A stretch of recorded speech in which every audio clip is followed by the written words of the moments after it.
Century India अध्यात्म ज्ञान कर्मकांड के नीचे दब गया था। उस समय कलकत्ता के विश्वनाथ दत्ता और भुवनेश्वरी को एक बेटा पैदा हुआ जिसका नाम उन्होंने रखा नरेंद्रनाथ। बालकपन में नरेंद्रनाथ पक्के विचारों वाला था लेकिन चुलबुला। उनकी बहन रोती, माँ बिले ने हमारी गुड़िया फिर से ले ली। माँ कहती बिले वापस करो, लेकिन वो नहीं मानता तो माँ उसके ऊपर ठंडा पानी डालकर शिवा शिवा शिवा का जाप करती। उस नाम के जादू से नरेंद्रनाथ एकदम शांत हो जाते, शिव मूर्ति हो जाते। नरेंद्रनाथ पैदाइशी लीडर थे, केवल उनके 2 बहन और 2 भाइयों के ही नहीं, लेकिन मोहल्ले के सारे बच्चों के भी। राजा और प्रजा का खेल खेलना उन्हें बहुत पसंद था। वो हमेशा राजा का पाठ करते, परंतु सबसे ज्यादा तो वे गेरुए कपड़े वाले रटन करते हुए साधुओं को देखकर आकर्षित होते थे।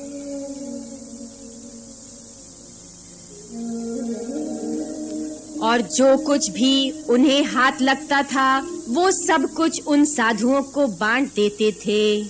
वे अक्सर सोचते थे एक दिन मैं भी सन्यासी बनूंगा।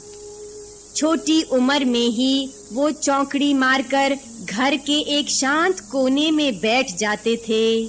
माँ कहती बिल्ले तुम हमेशा सन्यासियों का खेल क्यों खेलते हो? तो नरेन कहते माँ आप भी आंखें बंद करके मेरे पास ध्यान में बैठ जाइए।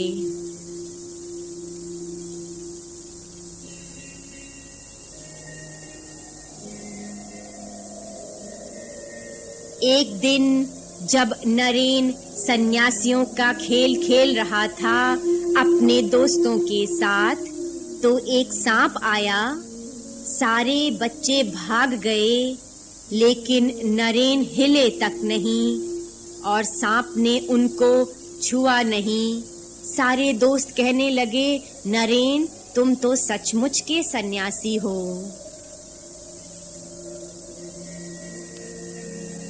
नरेन के बाप हुक्कों का व्यापार करते थे। हुक्के पे लिखा था हिंदू, मुसलमान इत्यादि। छोटे नरेन ने एक दिन हुक्कों के पास जाकर देखा। नरेन, उनके पिता ने कहा, तुम यहाँ क्या कर रहे हो? मैं देख रहा हूँ पिताजी कि मुसलमान हुक्का हिंदू हुक्के से अलग कैसे है। इनके टेस्ट में फर्क क्या है? बचपन में भी नरेन जात पात का भेद अच्छा नहीं मानते थे।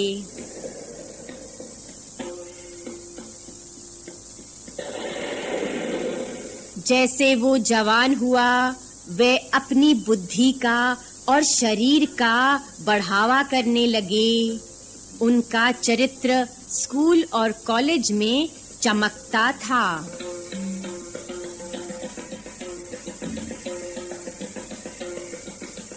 नरेन की आध्यात्मिक जिज्ञासा पहले उसे देवेंद्रनाथ ठाकुर के पास ले गई। साहिब, आपने भगवान को देखा है? नरेन ने पूछा। देवेंद्रनाथ ठाकुर ने कहा, नरेन, तुम्हारे पास तो योगी वाली आंखें हैं। लेकिन नरेंद्र इस जवाब से तृप्त ना हुए। वो जानना चाहते थे कि किसने भगवान को देखा है।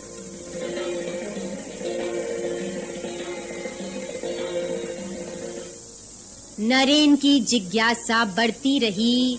वे कई पादरियों से मिले, पंडितों से मिले, सबसे पूछते, क्या आपने परमात्मा का संग किया है?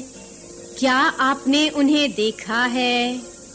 उन्हें सबसे एक ही जवाब मिलता, अभी तक तो नहीं देखा।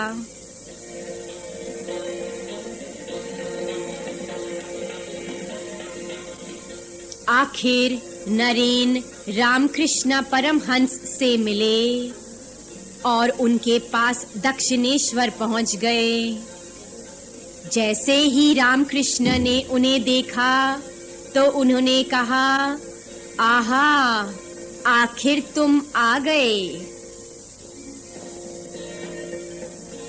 हमें कितना इंतजार कराया। नरेन ने सोचा, ये तो ऐसे बोल रहे हैं जैसे ये हमें जानते हैं। फिर रामकृष्ण ने कहा, मैं तुम्हें जानता हूँ, तुम नारायण हो। आओ और मानवता के प्रति जो तुम्हारा धर्म है उसे आरंभ करो।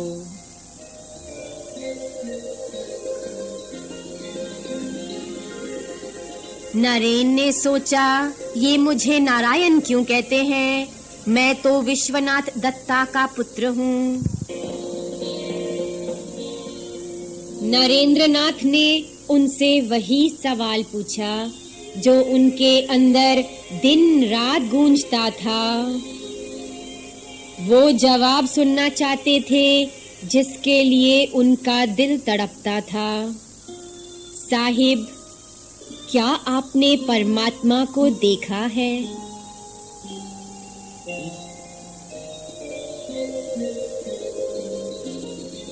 एक झलक मुझको दिखा दे सावरे, सावरे, मुझको ले चले तू कदम की छाव रे, छाव रे। और चलिया, और चलिया, क्यों मुझे तो चल रहा। आग जीवन में मैं भर कर चल रहा, जल रहा। तेरे बंदरे का हूँ दीपक जल रहा।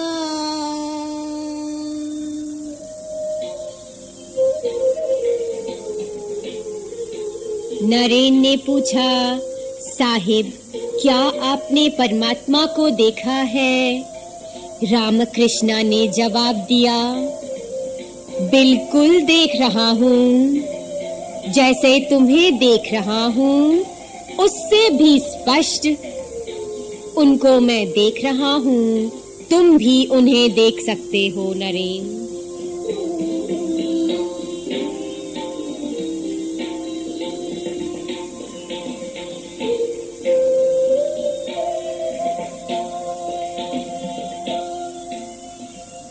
लेकिन विलायत से पड़े हुए बुद्धिमान नौजवान के लिए इसका विश्वास करना कठिन था।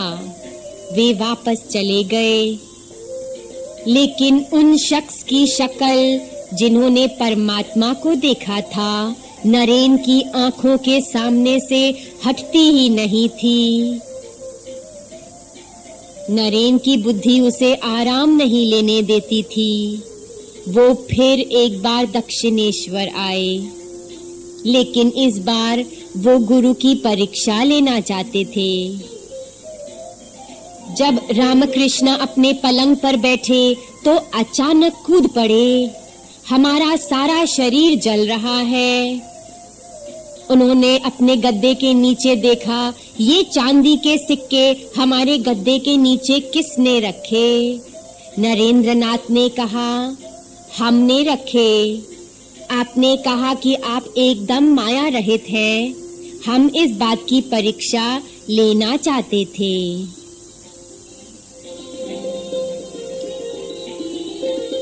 नरेन के पिताजी का देहांत हो गया और नरेन को कहीं भी नौकरी नहीं मिल रही थी। उन पर बड़ी मुश्किल आन पड़ी। वो दक्षिणेश्वर आए और गुरुजी ने उनसे पूछा, क्या हुआ नरेन, तुम्हारी तबीयत तो ठीक है? नरेन ने कहा, आप हमें एक बात बताइए गुरुदेव, क्या आपकी काली माँ वो सब कुछ देती है जो हम मांगते हैं? हाँ, गुरुदेव ने कहा, सब कुछ देती है। नरेन बोले, हम अपने परिवार के लिए पैसा चाहते हैं। जब नरेन मंदिर में गए तो उन्होंने कहा, माँ, हमें सत्य का ज्ञान दीजिए। नरेन बाहर आए तो रामकृष्ण ने पूछा, नरेन, तुमने कितने पैसे मांगे? तो उन्होंने कहा, मैं पैसे नहीं मांग सका। रामकृष्ण ने फिर उसे भेजा, माँ, हमें अनन्य भक्ति दीजिए। फिर गुरुदेव ने उन्हें तीसरी बार वापस भेजा और कहा, नरेन, पैसे मांगना। नरेन अंदर गया और उसने कहा, माँ, हमें सच्चा वैराग्य देना।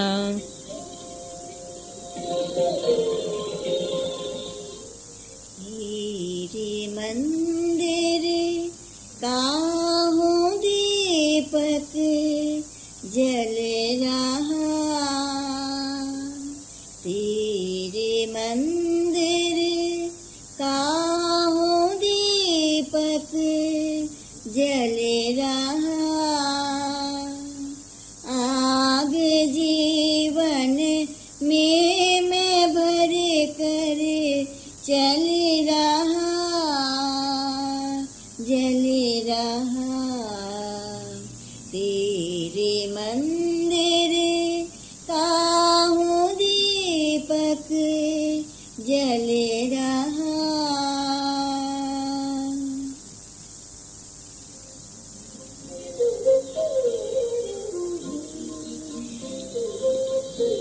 बाद में नरेन ने रामकृष्ण से कहा, हमें पैसे नहीं चाहिए, आप जानते हैं हमें क्या चाहिए।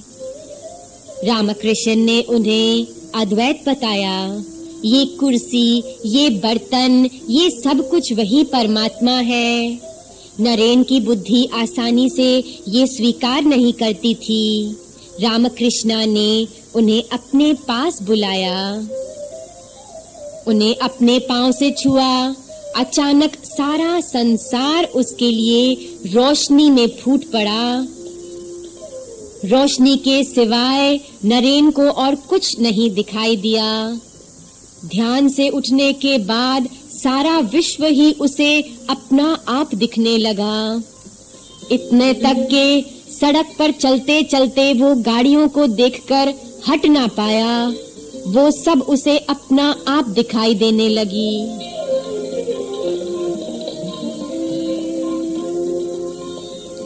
जल्द ही नरेन को स्कूल में नौकरी मिली, लेकिन वो रामकृष्ण के बगैर नहीं रह पाए। उनके साथ ज्यादा समय बिताने लगे। हम सारा समय परमात्मा में गुम रहना चाहते हैं, नरेन ने कहा। गुरुदेव कहते थे, धीरज करो नरेन। एक दिन नरेन का एक दोस्त रामकृष्ण के पास भागा भागा आया। गुरुदेव, नरेन बेहोश है, मर रहा है। तुम चिंता ना करो, गुरुदेव ने कहा, वो ठीक है। वो उसी का दर्शन कर रहा है जो वो हमेशा करना चाहता था।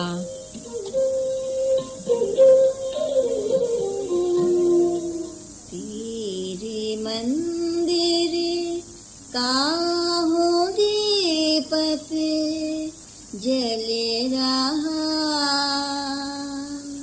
तेरे मंदिर काहू दीपक जल रहा। आग जीवन में मैं भर कर चल रहा, जल रहा। जब नरेन आया तो रामकृष्ण ने कहा, याद रखना, जो तुमने अभी अनुभव किया वो एक हीरे की तरह तिजोरी में रख दिया जाएगा। जब तुम वो कार्य खत्म करोगे जो माँ ने तुम्हारे लिए रखा है, तो मैं उस तिजोरी की चाबी तुम्हें दे दूंगा।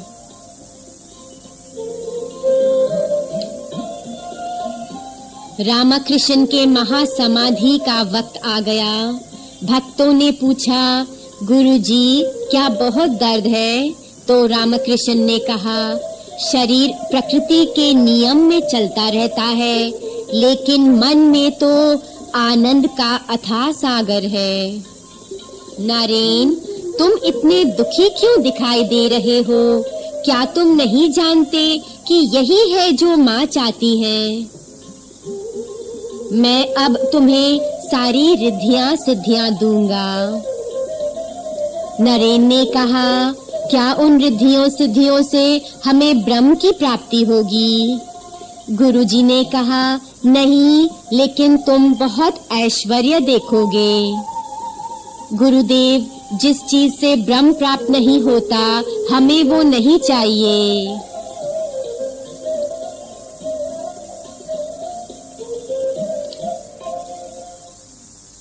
क्या तू मेरे दर्द से अनजाने है?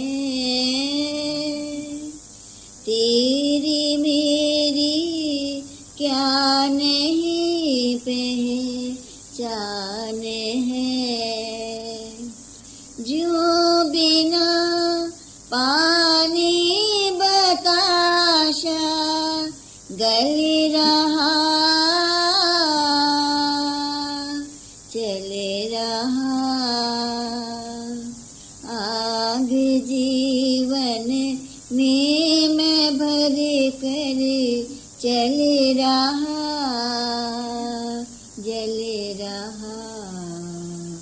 तेरे मंदिर का हूँ दीपक, जले रहा। रामकृष्ण ने नरेन के ऊपर अपना हाथ रखा और गुरु की आत्म ज्योति उनमें प्रवेश कर गई। फिर नरेन ने शारदा देवी से विदाई ली और अपने कार्य के लिए चारों दिशाओं में चले गए। सबको ज्ञान देने लगे। वे अब स्वामी विवेकानंद हो गए। विवेकानंद ने बताया, चारों योग, भक्ति योग, सांसारिक प्रेम के अनेक रूप सितारों की तरह हैं। एक सितारा उठता है, फिर डूबता है, फिर उससे भी बड़ा वाला चमकता है, फिर और बड़ा वाला चमकता है, फिर आखिर सूरज निकलता है और सितारों की टिमटिम गायब हो जाती है। वो सूरज परमात्मा है। जब सूरज मनुष्य पर फूट पड़ता है तो इंसान पागल हो जाता है। तब वो एक परमात्मा के नशे में गुम हो जाता है। A God intoxicated man। भक्ति योग के बाद राजयोग। राजयोग की पहली शिक्षा है तन मन की शुद्धि, फिर धीरज और तीसरा निरंतर अभ्यास। अगर फल जल्दी नहीं निकलता तो अभ्यास छोड़ देना नहीं चाहिए, पर धीरज से लगे रहना चाहिए। राजयोग सुबह और संध्या के समय में अभ्यास किया जाता है। आराम से बैठकर अपनी रीढ़ की हड्डी और सिर को एक ही लाइन में रखना। सुंदर कल्पनाएं इस योग में बहुत फायदा करती हैं। अपने सिर से लेकर पांव तक धीरे-धीरे महसूस करो कि हर अंग एकदम पूर्ण और पवित्र है और ये शरीर परमात्मा का दिया हुआ यंत्र है, एक सुंदर यंत्र जो परमात्मा को पाने के लिए मिला है।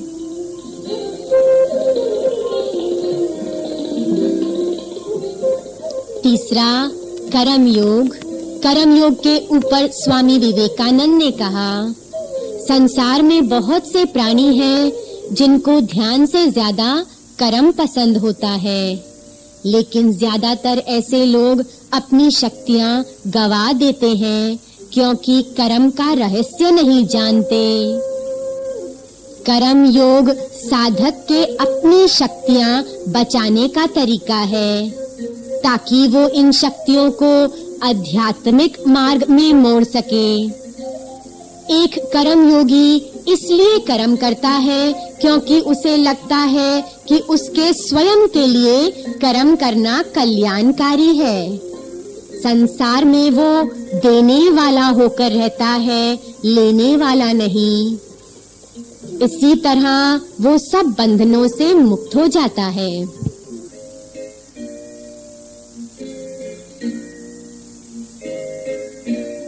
चौथा, ज्ञान योग। ज्ञान योग के बारे में स्वामी विवेकानंद कहते हैं, ज्ञान योग एक विचारवान का धर्म है। ये शख्स व्यक्त से परे जाना चाहता है। ये कहना कि परमात्मा माता है, पिता है, सखा है, सृष्टि का रचयिता, पालनहार और गाइड है, ये ज्ञान योगी के लिए काफी नहीं होता। उसके लिए परमात्मा उसके जीवन का जीवन होता है, उसके प्राणों का प्राण, उसकी आत्मा की आत्मा, उसका अपना आप। आखिर वहां पर वो ज्ञान योगी बचता नहीं है, केवल परमात्मा रह जाता है। एक दिन स्वामी विवेकानंद लंबी यात्रा के बाद जंगल में आराम कर रहे थे। एक शेर आया। स्वामी विवेकानंद ने सोचा कि ये तो भूखा है और इस समय मैं इसका भोजन हूँ। मैं इसको कैसे इसके हक से हटा सकता हूँ? और उन्होंने अपनी छड़ी रख दी। शेर ने उन्हें देखा और धीरे से चला गया। माँ चाहती हैं कि मैं उनके कार्य के लिए जिंदा रहूं, स्वामी विवेकानंद ने सोचा। उनकी लंबी यात्राओं पे वे भांति-भांति के लोगों से मिले। पारियों की झोपड़ियों में सोए, महाराजों के साथ उनके ही स्तर पर बातचीत की। फिर एक दिन प्रधानमंत्री ने उनसे कहा, क्या आप शिकागो जाएंगे और पार्लियामेंट में प्रवचन करेंगे? विवेकानंद ने कहा, अभी हम कोई निर्णय नहीं ले पा रहे, लेकिन उनके गुरु रामकृष्णा ने विजन में आकर उनसे कहा, नरेन तुम जाओ। वहां उन्हें आसानी से एंट्री नहीं मिली, लेकिन वो निराश नहीं हुए। मैं मदर मैरी के देश में हूँ, उनके पुत्र जीसस के बच्चों में हूँ। जीसस मेरी अवश्य रक्षा करेंगे, सहायता करेंगे। एक लेडी उन्हें अपने घर ले गई। प्रोफेसर राइट ने पार्लियामेंट की सिलेक्शन कमेटी को चिट्ठी लिखी, यहाँ एक शख्स है जो हमारे सारे प्रोफेसरों की बुद्धि की शिक्षा से ज्यादा एक आदमी में ज्ञान भरा हुआ है। पार्लियामेंट में जब सारी स्पीचेस के बाद विवेकानंद की बारी आई, उन्होंने हमेशा की तरह अपने गुरु को याद किया। गुरुदेव, हमें हिम्मत दीजिए। फिर उन्होंने सरस्वती देवी को नमस्कार करके खड़े हुए। अमेरिका के प्यारे भाइयों और बहनों, उन्होंने कहा। ये शब्द सुनकर सारे लोग हर्षित हो गए। सारे स्पीकर तो लेडीज और जेंटलमैन कह के अपना स्पीच शुरू करते थे। पूरे 2 मिनट तक तालियां बजती रहीं, जैसे कि अनेक नदियां जिनके अनेक स्रोत हैं, सारी नदियां समुद्र में मिल जाती हैं, वैसे ही हे प्रभु, सारे ही मार्ग आप तक पहुंचते हैं। ये सब आप में मिलने के लिए बैठे हैं, स्वामी विवेकानंद ने ऐसे कहा, अगर हमने सही परिश्रम किया है, आध्यात्मिक मार्ग हमारे पास ही है। आत्मा इंद्रियों से या बुद्धि से नहीं प्राप्त होती। मनुष्य सारे शास्त्र जानता होए, लेकिन हृदय की शुद्धि के बिना कुछ भी प्राप्त नहीं होता। एक शुद्ध चित्त ही हमें सबसे बड़ी ऊंचाई तक ले जा सकता है। शुद्ध हृदय सत्य का सबसे अच्छा रिफ्लेक्टर है। जैसे ही हृदय शुद्ध हो जाता है, 1 मिनट में ही सारे सत्य उसमें चमकने लगते हैं।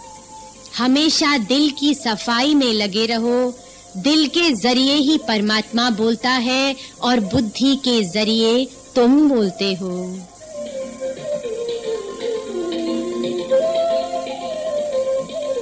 हर एक जीव यात्रा करता है एक गोल में, और हमें ये यात्रा पूरी करनी है।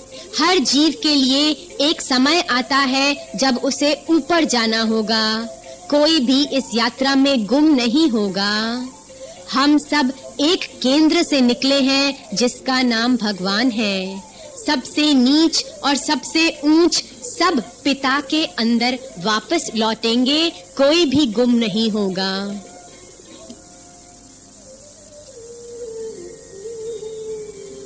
शिकागो एड्रेस के बाद बहुत सारे पुरुष और स्त्रियां बेंचों के ऊपर से चलकर स्वामी विवेकानंद से मिलने के लिए भागे।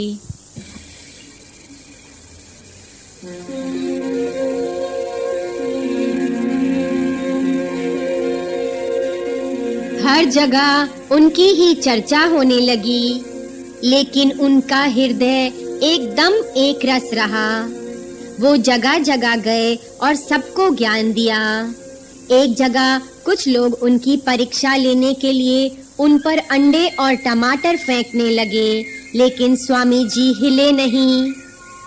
वो शांति से बोलते रहे।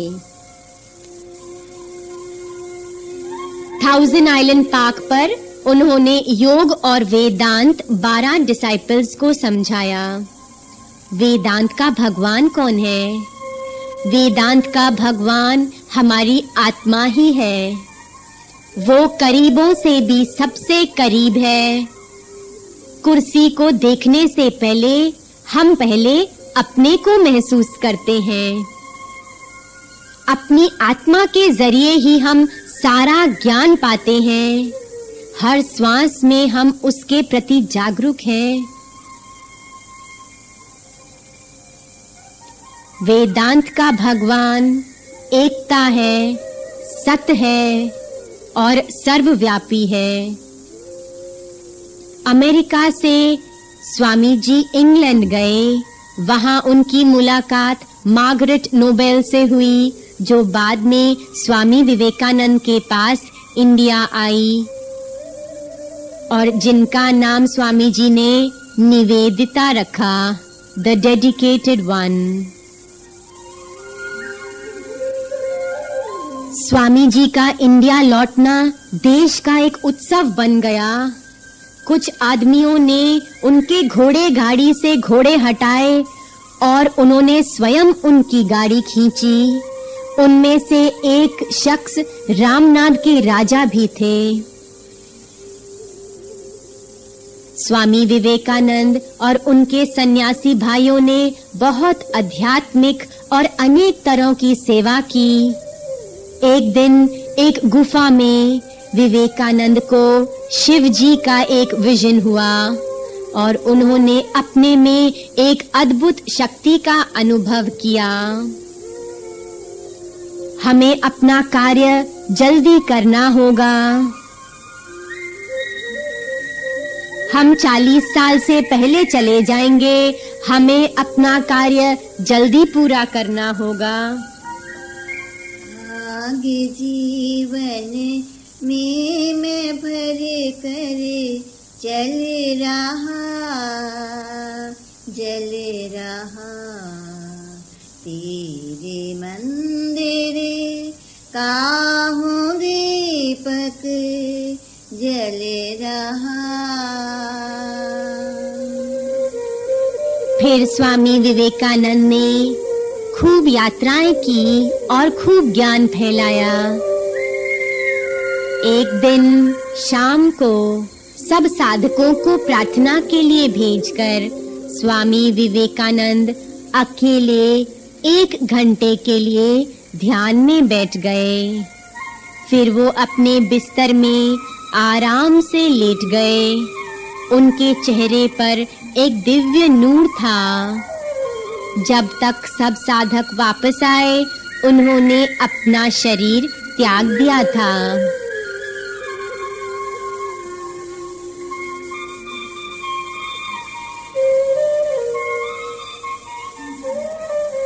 स्वामी विवेकानंद ने अपने जीवन के 2 लक्ष्य पूरे कर लिए थे। पहला, अपने देश के लोगों को ऊपर उठाना, और दूसरा, अध्यात्म का पैगाम सारी दुनिया को देना।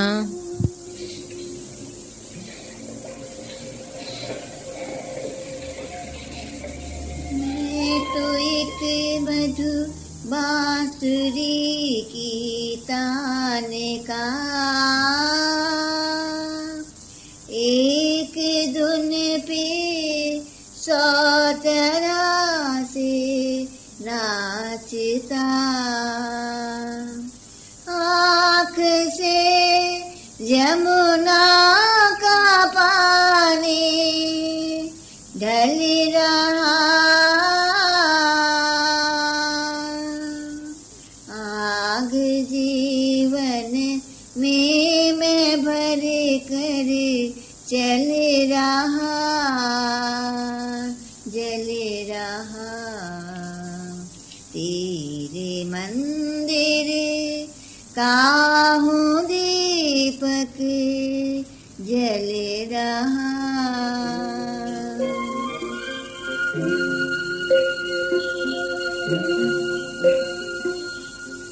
स्वामी विवेकानंद के शब्दों में भगवान के प्रेम का सबसे ऊंचा मैनिफेस्टेशन के 3 पहलू हैं। पहला, गॉड लव कुछ वापसी नहीं चाहता, मोक्ष भी नहीं। दूसरा, गॉड लव में कोई भी भय नहीं होता। तीसरा, सच्चे प्रेमी के लिए परमात्मा से ज्यादा कोई भी चीज कीमती नहीं होती और कुछ भी प्रिय नहीं होता। और ऊपर चोटी पर आशिक, माशूक और इश्क तीनों एक ही हो जाते हैं।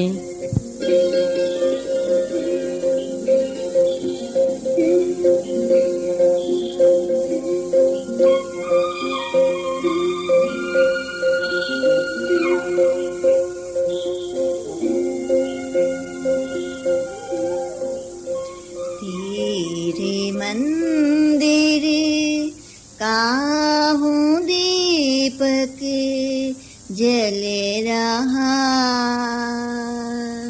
तेरे मंदिर का हूँ दीपक जल रहा।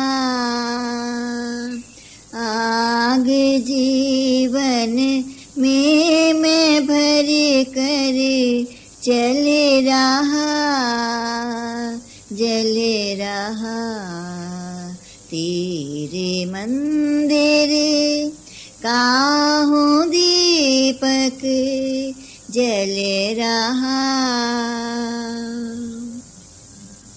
क्या तू मेरे दर्द से अनजान है? तेरी मेरी क्या नहीं पहचान है? जो बिना पानी बताशा गल रहा,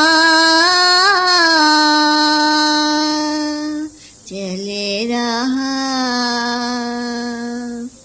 आग जीवन में मैं भर कर रहा जल रहा, तेरे मंदिर काहूँ दीपक जल रहा।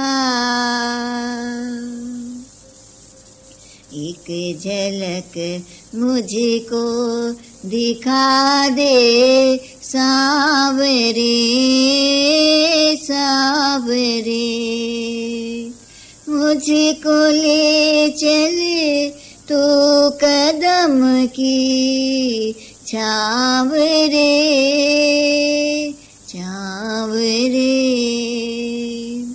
ओ रे चलिया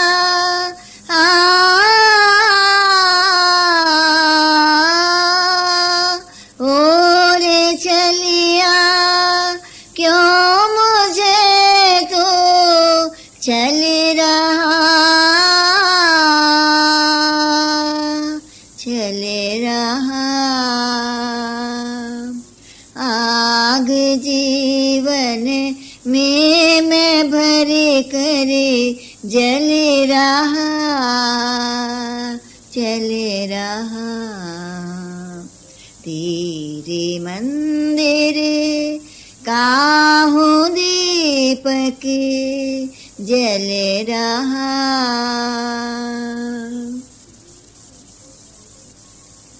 मैं तो एक मधु बांसुरी की तान का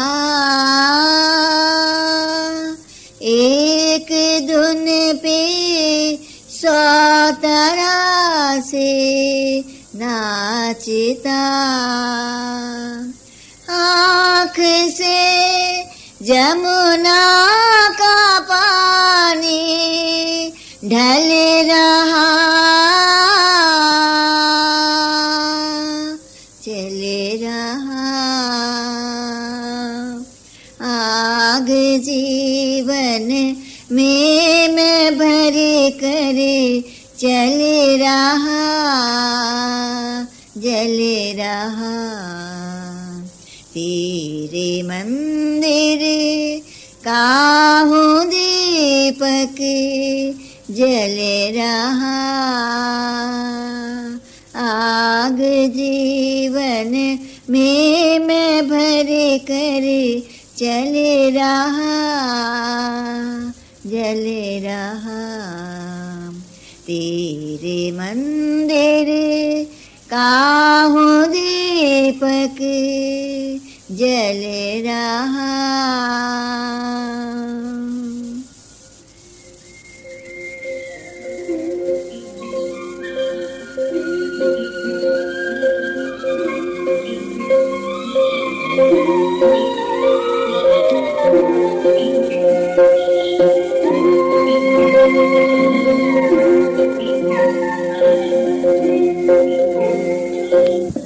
मेरे विचार में शिक्षा का सार मन की एकाग्रता है, विद्या का इकट्ठा करना नहीं। To me, the very essence of education is concentration of mind, not the collecting of facts.